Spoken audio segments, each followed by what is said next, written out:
ونعزي أهل السنة والجماعة عموما بفقدان علم من أعلامها وأفول نجم من نجومها وغياب قمر من أقمارها، ألا وهو والدنا وشيخنا ومعلمنا ومربينا العلامة الورع الزاهد الشيخ عبيد بن عبد الله بن سليمان الجابري عليه رحمة الله تعالى. كان نعم الوالد للسلفيين،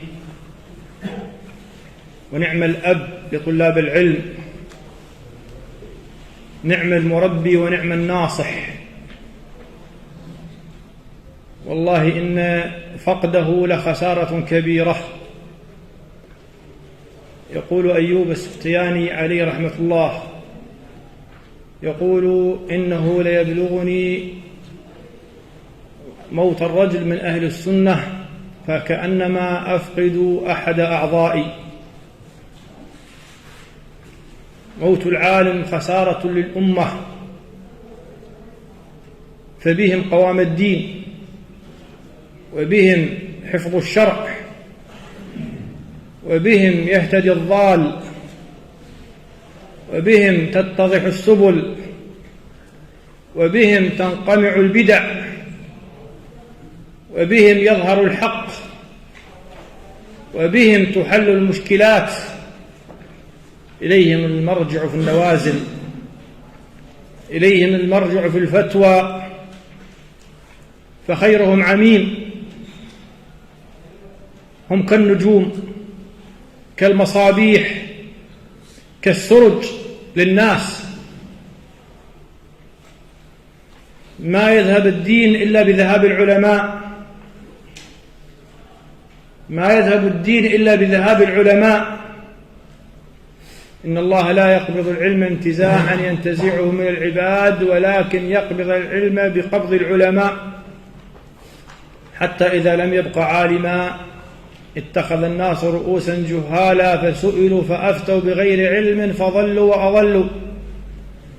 كان عليه رحمة الله تظهر عليه علامات الزهد وعلامات التواضع ونكران الذات. والله إنه ليمدح في وجهه، يقال هذا كلام شيخنا العلامة، فنرى أثر الكلام في وجهه يتمعر وجهه.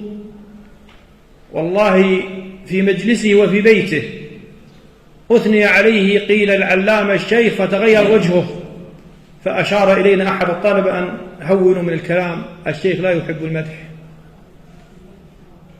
كان يأتينا إلى محل السكن يوميا نقرأ عليه بعض المتون،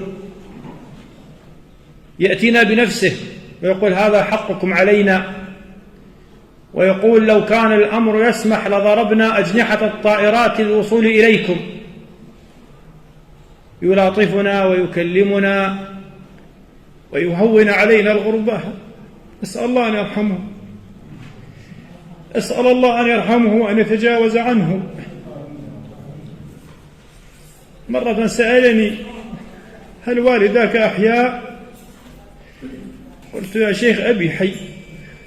قال عليك ببره، تلطف به، هكذا كان يوصي طلاب العلم، هكذا كان رحيما بهم مشفقا عليهم.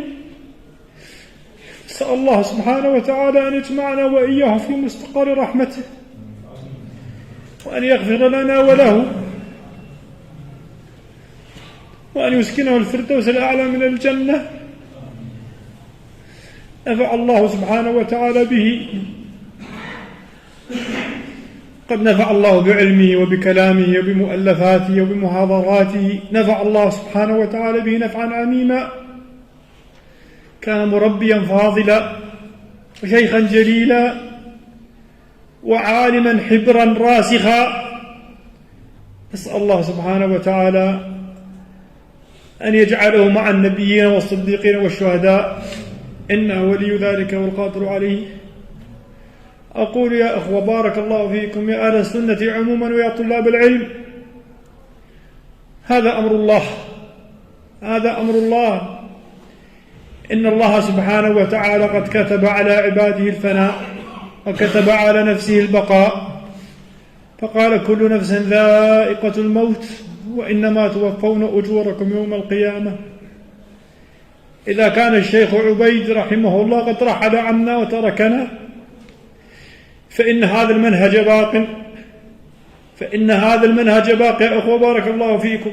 هذا المنهج السلفي الذي عاش عليه الشيخ، الذي عاش عليه ودعا إليه ودافع عنه وعلمه وتعلمه، عاش عليه ومات عليه. أقول يا أخوة عليكم بهذا المنهج بارك الله فيكم. فإذا كان الشيخ مات فإن المنهج لم يمت، تمسكوا بهذا المنهج بارك الله فيكم. هذا هو السبيل وهذا هو الطريق. لعل الله سبحانه وتعالى أن يجعلنا ممن يلحق بهم ويجتمع بهم في دار كرامته سبحانه وتعالى. عليكم بهذا المنهج العظيم، منهج أهل السنة والجماعة. ادرسوا وتعلموا، هكذا الذي يعيش يفقد الأحبة.